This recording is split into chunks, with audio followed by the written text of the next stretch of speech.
ப்ராஜெக்டோட பேர் வந்து water level monitor. இதில் வந்து நாங்கள் என்னென்ன செட் பண்ணோம், அல்ட்ராசோனிக் சென்சர் வச்சுருக்கோம், பஸ்ஸர் வச்சுருக்கோம், அப்புறம் ஆர்டினோ போர்டு வச்சுருக்கோம்.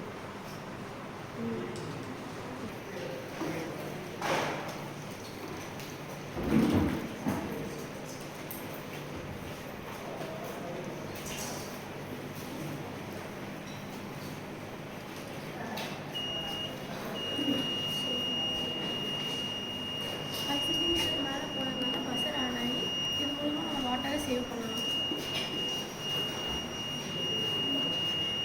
5 சென்டிமீட்டர் மேலே தண்ணி வரதுனால 5 சென்டிமீட்டருக்கு மேலே வந்து வாட்டர் வர்றதுனால சென்சார் வந்து சென்ஸ் பண்ணி பஸ்ஸர் ஆன் ஆகுது. இது மூலமாக நம்ம